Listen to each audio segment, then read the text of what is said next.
Election coverage की सबसे अच्छी बातें यही होती हैं कि आप कैंडिडेट को उनके कैंडिड मोमेंट्स में कैप्चर कर पाते हैं। जी हाँ, आज हम एक ऐसे कैंडिडेट के पास आए हैं जो कांकेर में, जिनका जन आधार बहुत बड़ा है, जिन्होंने कांग्रेस को अपने कंधों पर मजबूत किया है। कांकेर जैसी सीट में पीएम मोदी के इतने प्रचंड फैक्टर होने के बावजूद पूरे छत्तीसगढ़ में। जी हाँ, मैं उस कैंडिडेट से आपको मिलवाऊंगी, लेकिन आप मेरा पूरा बैकग्राउंड देख लीजिए कि किस तरह से हम कांकेर के एक छोटे से ढाबे में बैठकर यहाँ पर बिल्कुल सिंपल सा दाल चावल कंफर्ट फूड खाना खाते हुए आज हम बात करेंगे हमारे इस कांग्रेस कैंडिडेट से। मैं पहले इनके बारे में जरा हिस्ट्री आपको दे दूं। 1989 से सक्रिय हैं ये काफी ज्यादा, और 2019 में भी ये कांकेर से लोकसभा चुनाव लड़ चुके हैं, लेकिन महज 5000 वोटों से इन्हें हार का सामना करना पड़ा था। लेकिन इस बार वो भी कसर पूरी नहीं छोड़ेंगे, क्योंकि पिछले 5 से 10 सालों में ये काफी सक्रिय रहे हैं, जन जन तक पहुंचे हैं, और इसकी चुनौती कहीं ना कहीं बीजेपी को काफी भारी पड़ रही है। बहुत बहुत स्वागत है आपका वीरेश ठाकुर जी छत्तीसगढ़ तक पर, और नमस्कार, जय जौहर आपको वीरेश ठाकुर जी भी। नमस्कार, जय जौहर। नमस्कार, जय जौहर आप सभी छत्तीसगढ़ वासियों को, विशेष रूप से मेरे कांकेर लोकसभा की क्षेत्र वासियों को। आज आपके साथ खाने पर हम मिले हैं, बहुत मुश्किल से टाइम निकल पाया है, और खाना भी आपको हम शांति से करने नहीं देंगे क्योंकि इतना सवाल है हमारे पास आपके लिए।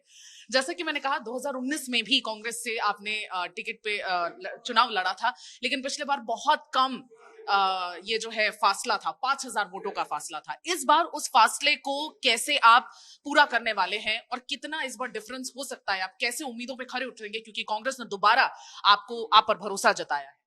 2019 के चुनाव का वास्तव में मैं चुनौतीपूर्वक चुनाव को लड़ रहा था, लेकिन इस बात को बीजेपी वाले बहुत समझ गए थे। मोदी लहर थी, लेकिन मैं मोदी लहर को भी किनारा करके मैं अपना सीट को निकालने के लिए मुहिम में लगा था। इसकी भनक लगी तो मतलब एक हफ्ता बाकी रहा होगा चुनाव का, तो पीएम मोदी को खुद आना पड़ा बालोद में। मेरे कांकेर लोकसभा क्षेत्र के बालोद जिला में पीएम मोदी आए, और उन्होंने एक शब्द ऐसा कहा जिसके कारण मुझे थोड़ा दिक्कत आई। अगर मोदी नहीं आते तो मोदी लहर में मैं चुनाव जीत रहा था, लेकिन इस समय मैं 2019 में के बाद मैं स्वतः 8 विधानसभा क्षेत्र में मैंने आम जनता के साथ, चाहे व्यक्तिगत रूप से हो, चाहे सामाजिक रूप से हो, चाहे पार्टी की गतिविधियां हो, मैं हर गतिविधि पार्टी में उपस्थिति रहा। चाहे वो व्यक्तिगत कहूँ, चाहे दुख की बात हो, चाहे सुख की बात हो, चाहे कोई भी क्षेत्र की बात हो, मैंने जाने का प्रयास किया और मैं गया, जिससे मेरी पॉपुलैरिटी बढ़ती गई, जिसका परिणाम आज 2024 के लोकसभा के आम चुनाव में आपको किस बात का महसूस हो रहा होगा। और निश्चित ही मेरा एक प्रयास है कि अभी का जो चुनाव है ये केवल और केवल हिंदुत्व के ऊपर चुनाव लड़ रहे हैं, ना कि मोदी। कांकेर लोकसभा को मोदी के नाम लेना भूल गए हैं, केवल अब हिंदुत्व को नाम लेना चालू कर रहे हैं। तो हिंदुत्व के बारे में भी यहाँ के लोग समझ गए हैं, उनको भी बड़ा अच्छी तरीके से इस बात को यहाँ की जनता उनकी लुभाने बात में आने वाली नहीं है। और इस समय यहाँ की जनता, यहाँ की कार्यकर्ता में कर्मठ कार्यकर्ता कमर कस लिए हैं कि जैसा भी हो कांकेर लोकसभा को हम चुनाव जिता के देंगे। जी बिल्कुल, आप देख पा रहे होंगे कि काफी कॉन्फिडेंस मुझे आप में नजर आ रहा है। इनफैक्ट यहाँ की जनता से भी जब हमने बात करने की कोशिश की तो जनता भी यही बात कह रही है कि वो भले चुनाव हारे हों, लेकिन इतने सक्रिय थे कि हमें बाकी चीजें याद नहीं आती। जो हमारे सुख दुख में साथ दिया है, उसी को ही कहीं ना कहीं उसी का साथ देंगे, ये बात तो साफ है। लेकिन जिस तरह से भोजराज नाथ जी वो बड़े उतने ज्यादा पॉपुलर मुझे यहाँ नजर नहीं आए, और कहीं ना कहीं उनकी जो सक्रियता थी वो भी उतनी ज्यादा लोगों में नहीं थी, तो जन आधार उनका उतना ज्यादा नजर नहीं आ रहा। और असेंबली इलेक्शंस के आसपास उनका एक वीडियो भी वायरल हुआ था जिसमें वो एक अधिकारी के साथ बदतमीजी करते हुए नजर आए थे, तो कहीं ना कहीं उनको एरोगेंट लीडर के रूप में भी देखा जाता है, लेकिन एक कट्टर हिंदूवादी को बीजेपी ने जानबूझ के कांकेर में एक हिंदू लीडर को चुना, क्योंकि एक हिंदुत्व, जैसा कि आपने कहा कि हिंदुत्व एक बड़ा जो मैटर है वो बीजेपी एस्टैब्लिश करना चाहती है छत्तीसगढ़ जैसे स्टेट में भी, जहां पे ऐसे सारे मुद्दे अब तक बिल्कुल उतने ज्यादा इंपॉर्टेंट, उतने ज्यादा रेलेवेंट नहीं थे। लेकिन कहीं ना कहीं जिस हिसाब से बस्तर में देखा गया, कांकेर में देखा गया, कट्टर हिंदूवादी नेता उतारे जा रहे हैं। किस तरह से इस हिंदुत्व को तोड़ने की कोशिश करेंगे, ये स्ट्रैटेजी किस तरह से तोड़ने की कोशिश करेंगे? यहाँ की जनता भोजराजनाथ को जान चुकी है।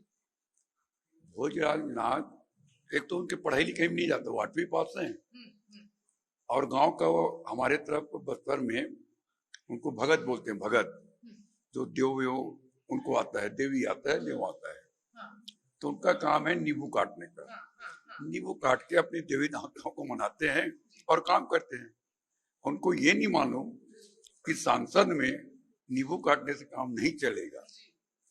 नींबू तो ऐसे कहोगे तो बस्तर समाज में हर गांव में नींबू काटा जाता है। इसलिए यहाँ की जनता समझ चुकी है कि हमको नींबू काटने वाला सांसद नहीं, हमको तो अपनी क्षेत्र की जनता की आवाज दिल्ली के सदन में उठाने वाला चाहिए, और हमारे क्षेत्र का जो मूलभूत समस्या है उस समस्याओं को हल करवाने वाला सांसद चाहिए। हम ऐसा सांसद का चुनाव जितवाएंगे, ये हमारे कार्यकर्ताओं, हमारी आम जनता की एक सोच है। कांग्रेस में मैंने स्टार्टिंग में ये चीज कही कि कांग्रेस में अंतर कलह बहुत ज्यादा असेंबली इलेक्शंस में भी देखने को मिला। 1989 से आप पॉलिटिक्स में सक्रिय हैं, आपने एमएलए टिकट के लिए भी ट्राई किया, लेकिन पार्टी ने आपको शायद साफ साफ कह दिया था कि आप एमपी का चुनाव ही लड़ेंगे। पिछले बार भी आप एमपी का चुनाव ही आपको लड़ाया गया, इस बार भी एमपी का चुनाव ही लड़ाया जा रहा है। आपको क्या लग रहा है कि ये जो डिसीजन है वो सही है कांग्रेस की तरफ से, और अंतर कलह के बारे में क्या कहेंगे? अभी भी ये बात बहुत दबी दबी आवाज में आती रहती है कि कहीं ना कहीं राजनांदगांव में अंतर कलह है, रायपुर में अंतर कलह है, बहुत सारी जगह कांग्रेस अंतर कलह से भी जूझ रही है, सिर्फ छत्तीसगढ़ में ही नहीं पूरे भारत में। क्या लगता है? मुझे इस बात को बताते हुए खुशी हो रही है, मेरे ग्रैंडफादर स्वर्गीय रतन सिंह ठाकुर सन 52 में विधायक थे। उसके बाद मेरे पिताश्री स्वर्गीय सत्यनारायण सिंह ठाकुर 72 से 77 तक विधायक रहे।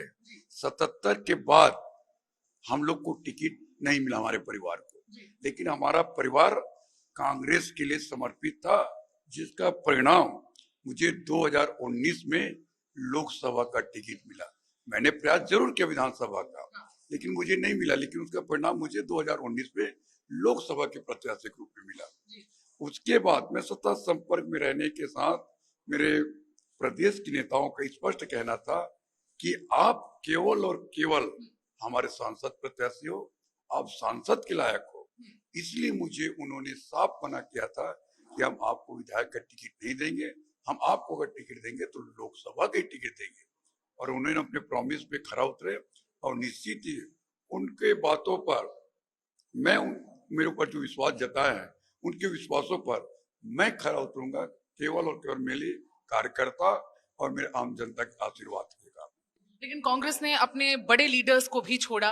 मोहन मरकाम को देने की बात हो रही थी, अनिला भेड़िया को देने की बात हो रही थी टिकट, और यहां से दीपक बैज को देने की भी बात हो रही थी बस्तर छोड़कर, क्योंकि एक ट्राइबल सीट है। तो कहीं ना कहीं ये सारे बड़े नामों को भिड़ाने की कोशिश कर रही थी कांग्रेस, लेकिन अंत में कहीं ना कहीं जो लिस्ट आई, उन 4 नामों में एक नाम आपका भी शुमार था। क्या इसकी वजह से आपको थोड़ा सा जो 1 महीने जो वेट करना पड़ा उस लिस्ट के आने का, आपको क्या नुकसान हुआ उसका, या आपको किस तरह से उसको आप नाप रहे हैं कि किस तरह से वो महीना आपका कवर?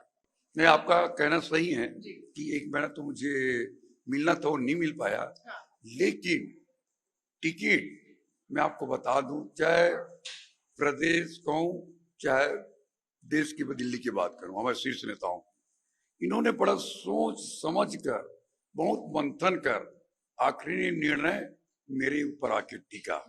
इसलिए मेरे ऊपर आके टिका कि जितना भी सर्वे हुआ, चाहे प्राइवेट सर्वे कहूं चाहे एलआईबी की रिपोर्ट कहूं, सारे रिपोर्ट में मेरा 1 साइड नाम था, 1 साइड। चाहे दैनिक भास्कर मतलब प्रिंट मीडिया की बात कहूं, प्रिंट मीडिया ने भी सर्वे करवाया था, इलेक्ट्रॉनिक मीडिया भी सर्वे करवाए थे, उसमें भी मेरा सिंगल नाम था, सिंगल बीरेश ठाकुर। लेकिन ये प्रदेश के नेता थे, प्रदेश के अध्यक्ष थे मोहन मरकाम जी, वर्तमान में प्रदेश के अध्यक्ष दीपक बैस जी थे। उनको भी एक सोच था क्यों ना हम इस समय चुनाव में बड़े नेताओं को लोकसभा चुनाव लड़ाए। लेकिन कांकेर लोकसभा में मेरी एक्टिविटीज को देखकर, मेरी रिपोर्ट के आधार पर जो पूरे मंथन कर आखिरी में निर्णय लेने के लिए मजबूर हुए और मुझे टिकट मिला।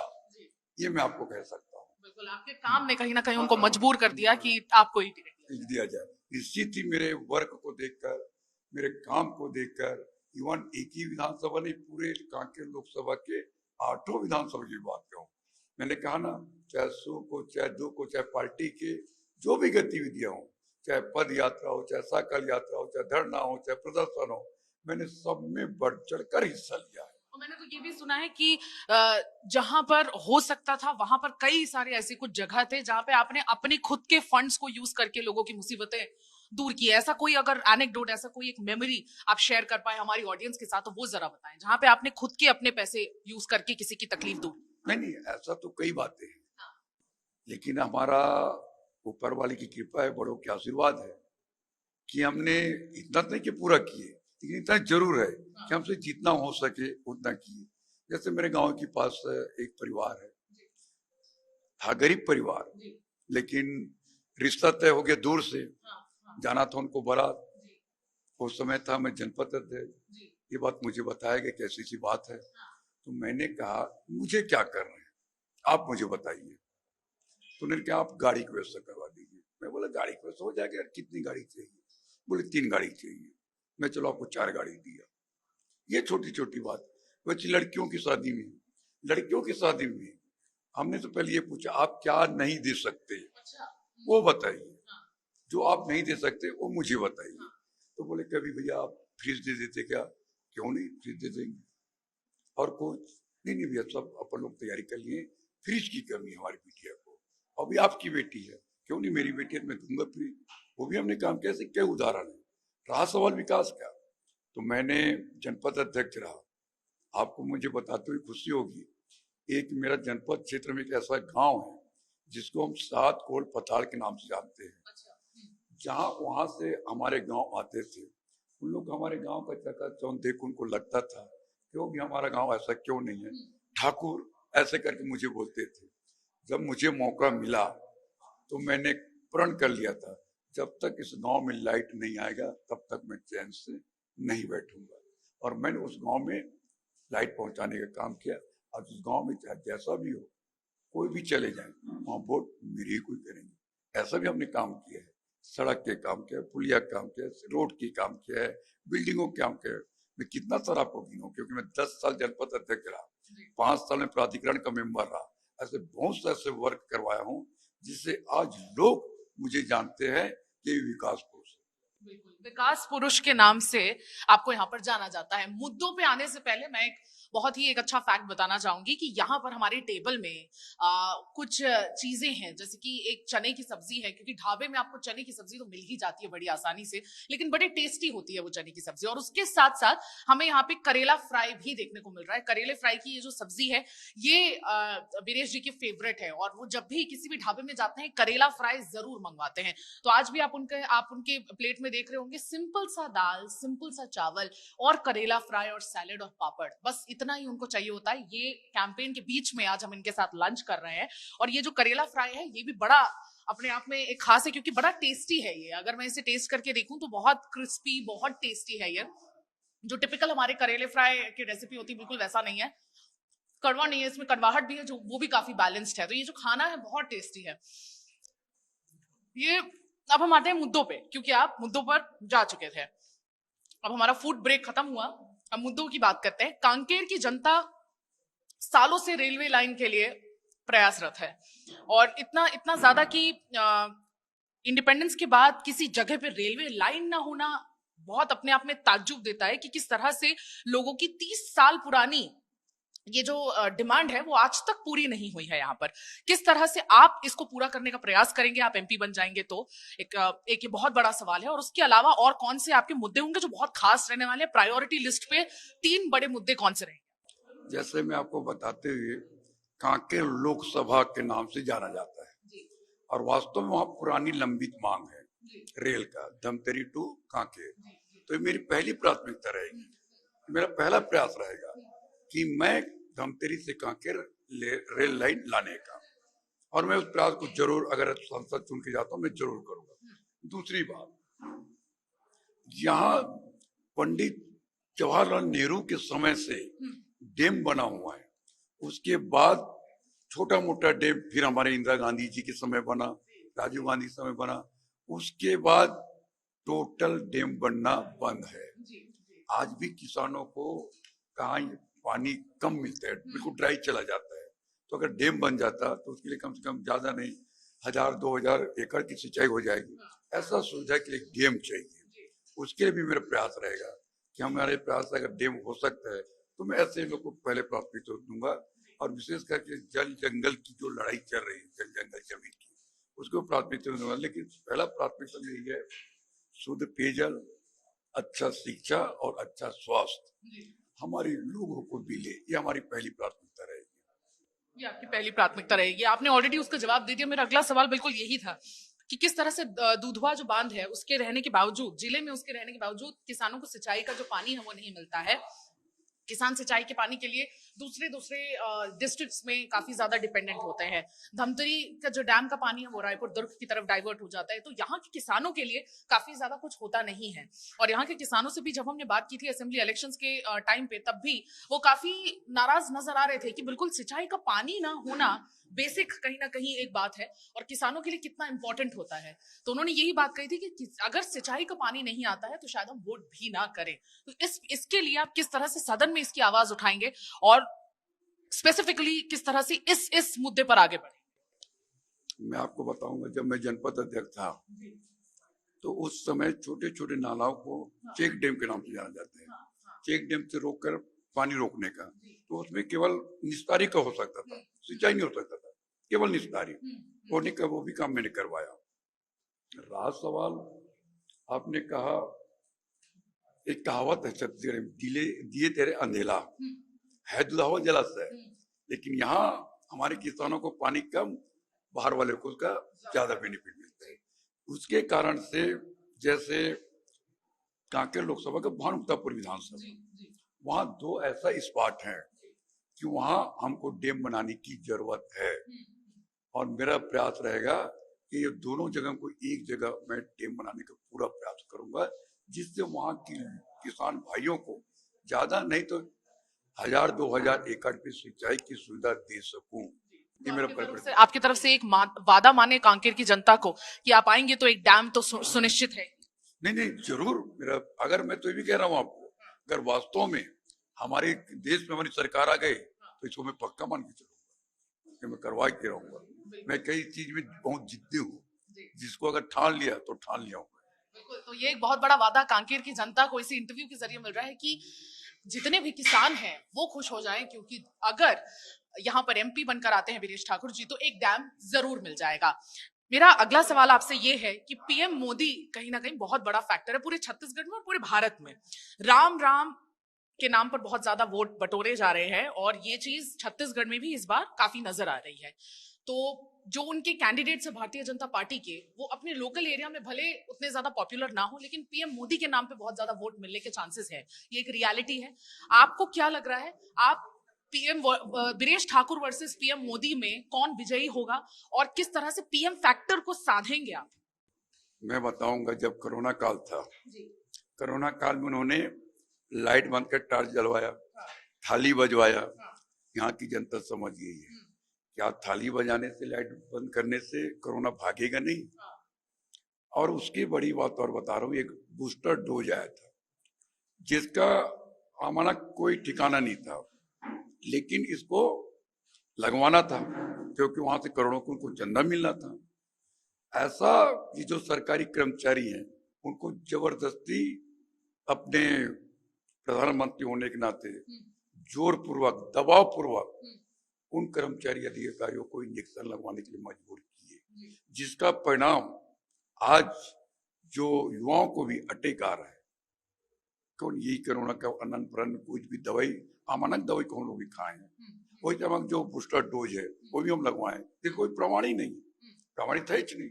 जबकि कोई भी अगर वैक्सीन बनता है पहले उसको प्रमाणित किया जाता है, उसको प्रमाणित नहीं किया जाता, तो बिना प्रमाणित का वो बूस्टर डोज बना था, जिसका परिणाम आज देश की जनता भुगत रही है। इस बात को यहाँ की जनता समझ चुकी है। और मोदी फैक्टर नहीं रहा। सवाल हिंदुत्व की बात, मैंने हिंदुत्व की बात को आपको बताया कि क्या हिंदू तो 2014 के बाद खतरे में आए क्या? इसके पहले हिंदू तो नहीं थे क्या? इसके पहले मुसलमान भाई थे, हिंदू सब थे, सब आपसी भाईचारा के चला रहे थे। उस समय तो ऐसे बात नहीं। अब इनको क्यों याद आ रही है चुनाव के समय? इनको केवल चुनाव के समय याद आता है, चुनाव के पहले क्यों याद नहीं आता? अगर इतने हिंदुत्व की बात करते हैं तो मैं आपसे बताना चाहूंगा कि यहाँ राम वत गमन पद याद, जहां जहां गुजरे थे राम जी, हमारे 2019 की में हमारे छत्तीसगढ़ में प्रदेश हमारी सरकार थी, हमारे सम्मानित भूपेश दाऊ हमारे मुखिया थे, उन्होंने जहां जहां राम भगवान गुजरे उस जगह में राम भगवान का बहुत बड़ा स्टैचू खड़े किए, मंदिर निर्माण करवाए। उसका साक्षात उदाहरण हमारे सिहावा में है, इधर चंपारण में है, उधर कहा जाए कहा मैं भूल रहा हूँ उस जगह के नाम। ये तो मैं अपने लोकसभा का जरूर कह सकता हूँ कि आप भी जाकर वहां देख सकते हैं, देवपुरी में, सिहावा का देवपुरी में बहुत बड़े टीला में राम जी का अदम कद एक स्टैचू बना है कि हमने राम का ख्याल करने वाले हैं। हम तो कहा ना कि हम उस राम को मान को दिल में बसा के रखे हैं जो एक भील आदिवासी के झूठा बेर को खाने वाले राम को हम दिल में बसाया। और ये राम की बात करते हैं जिसने अयोध्या में राम मंदिर का निर्माण अधूरा था, पूरे मठाधीश लोग ने मना किए, लेकिन सामने चुनाव था जिसके कारण अनन फनन में उन्होंने राम मंदिर का स्थापना किया। और आज हिंदू संस्कृति में सब जानते हैं, कोई भी अगर वो करते हैं तो उसके लिए हिंदू रीति रिवाज के अनुसार जोड़ी में बैठ के पूजा किया जाता है, कोई भी प्रतिष्ठा के लिए। मान पता ये तो प्रतिष्ठा में अकेले बैठ के, यहाँ समझे समझदार है आज देश की जनता, इस बात को बहुत बड़ी बात से जान गई है। तो इस समय मोदी जी का जादू नहीं चलने वाला है, और हिंदुत्व की जो कार्ड खेल है ना उसके बारे में लोग बहुत अच्छी तरह जान गए, इससे कोई प्रभाव नहीं पड़ने वाला है। लोग इस समय ठान लिए हैं कि हम कांग्रेस की सरकार बनाएंगे। लोगों ने ठान लिया कि कांग्रेस की सरकार बनाएंगे। आप लोगों के मैनिफेस्टो में भी कई ऐसी बातें हैं जो शायद अचीव करना मुश्किल हो, जैसे महिलाओं को 1 लाख रुपए देना, उसके लिए फंड्स कहां से आएंगे सर? कहीं ना कहीं मैनिफेस्टो में फ्रीबीज की बात बहुत ज्यादा हो रही है, और बीजेपी ने अपना मैनिफेस्टो जो रिलीज किया वो काफी प्रैक्टिकल नोट पे किया कि हम जो भी हमारी योजना है हम उसको आगे बढ़ाएंगे, लेकिन कांग्रेस के मैनिफेस्टो में फ्रीबी की बात है। फंड्स कैसे आएंगे सर उसके लिए? ये एक बहुत बड़ा विषय अपने आप में है। मैं एक बात बता दूं, छत्तीसगढ़ में जब हमारी सरकार बनी, राहुल गांधी जी ने क्या कहा था कि मुझे छत्तीसगढ़ में कांग्रेस की सरकार बना के देखिए, मैं किसानों का, हर किसानों को कर्ज माफ करूंगा, और हर किसानों का मैं 2500 रुपए क्विंटल समर्थन मूल्य में धान खरीदूंगा। करके दिखाए। और मोदी क्या गारंटी है? मोदी क्या छत्तीसगढ़ के मुख्यमंत्री हैं कि वो देश की प्रधानमंत्री हैं? अगर देश की प्रधानमंत्री हैं तो यहाँ 31 रुपए में धान खरीदा जा रहा है तो उनकी मजबूरी है। अगर हमारी सरकार 2500 रुपए में धान नहीं खरीदते तो इन लोग 2500-3100 भूल जाते, ये भी आपको बता दे रहा हूँ। लेकिन इनकी मजबूरी के कारण आज छत्तीसगढ़ की जनता को 31 रुपए धान करने में मजबूर है। रहा सवाल, आपने कहा हमारी योजना के बारे में, यहाँ 1000 देने की गारंटी दिए थे, मातारी वंदन योजना। उस 1000 में आपको बताना चाहूंगा 4 महीना हुआ है, 4 महीना में किसी को 1 महीना का मिला है, किसी को 2 महीना का मिला है। वो भी कैसे मिला है? जिसको सामाजिक सुरक्षा पेंशन मिल रहा है, जिसको विधवा पेंशन मिल रहा है, उनको जोड़कर उनको पैसा दिया जा रहा है। अगर उनको नहीं जोड़ेंगे तो किसी को 1500 मिलेगा और किसी को 1300 मिलेगा। इसमें भी उन लोग कटौती है। उन्होंने कहा था कि सीएम की बाइक को भी मिलेगा 1000, एसपी कलेक्टर की बाइक को भी मिलेगा 1000। तो इनकी बाइक की बात छोड़ो, जिनको बोले तो उन्हीं को नहीं मिल रहा है। उनके लिए ये कार्ड वो कार्ड करके महिलाओं को परेशान किया जा रहा है। अभी तो चुनाव करके दे रहे हैं, चुनाव आने के बाद वो भी नहीं मिलने वाला है। ये हमारी तो कह सकते हैं अपन। रहा सवाल, यह हमारा कानून है, जैसा हमको आपने कहा था ना, हमने बताया कि मनमोहन सिंह जी ने कानून बनाया था, महात्मा गांधी रोजगार गारंटी। अगर वो कानून नहीं बना रहता तो आज महात्मा गांधी रोजगार गारंटी भी काम बंद हो जाता। लेकिन कानून था, इस कारण लोग चाह के भी बंद नहीं करवा पाए। अगर बंद नहीं करवा पाए, जिससे कारण देश में जहां जहां पंचायत है वहां महात्मा गांधी रोजगार गारंटी के काम चालू है और देश की जनता के श्रमिकों का जो मूल्य मजदूरी है आज बिल्कुल न्यूनतम है और महंगाई आसमान पे है। इसके राहुल गांधी जी ने प्रतिदिन 400 देने की वो मतलब गारंटी दी है। कांग्रेस सरकार एक विचारधारा पार्टी है, कांग्रेस जो कहती है वो करती है, वो जरूर करेगी। जरूर करेगी। सर आखिरी कुछ सवाल मेरे, 2 सवाल। नक्सलवाद बहुत बड़ा एक मुद्दा है, कांकेर में काफी नक्सलवाद को लेकर अभी जो अटैक्स भी हो रहे हैं, सिक्योरिटी फोर्सेस बहुत ही इंटेंसिटी के साथ आगे बढ़ रहे हैं और बीजेपी पूरा क्रेडिट इसका ले रही है और जाहिर सी बात है लेना भी चाहिए, क्योंकि पिछले पूरे कांग्रेस के कार्यकाल में जितना अचीव नहीं किया था उतना बीजेपी ने 4 महीने में अचीव कर लिया। नक्सलवाद को आप एमपी बन जाने के बाद इस चीज पे कैसे नकेल कसने की कोशिश करेंगे? पहली बात तो बता दूं, जब छत्तीसगढ़ में हमारी सरकार थी, नक्सली बेटपुट पे चले गए थे, बेटपुट पे चले गए थे। अब जब प्रदेश में सरकार चेंज हो गई, बीजेपी की सरकार हो गई, तो फिर उन्होंने अंदर आना चालू किया। जब बेगपुर में चले गए तो ऐसे घटना वाली घटना बात ही नहीं था। जब वो अंदर आना चालू किए तब ये अचानक मुठभेड़ हो गया। उस मुठभेड़ में नक्सली मारे गए हैं। इनकी कोई, आप इसका क्रेडिट सिक्योरिटी फोर्सेस को देते हैं? बिल्कुल, मैं फोर्स को दूंगा, ना कि सरकार को। ये फोर्स को मैं दे सकता हूँ, फोर्स को आप क्रेडिट देते हैं। आखिरी सवाल, ओपोनेंट भोजराज नाग को कितना बड़ा ओपोनेंट मानते हैं और उनके लिए क्या मैसेज देना चाहेंगे छत्तीसगढ़ तक की इस इंटरव्यू में?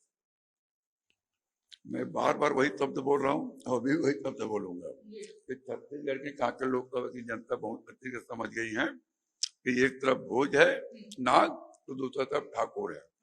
नाग कहता है कि मैं नींबू काट के विकास करूंगा और ठाकुर कहता है कि मैं क्षेत्र की जनता का मूलभूत सुविधाओं का विकास करूंगा और दिल्ली के सदन में जनता की आवाज बुलंद से उठाऊंगा।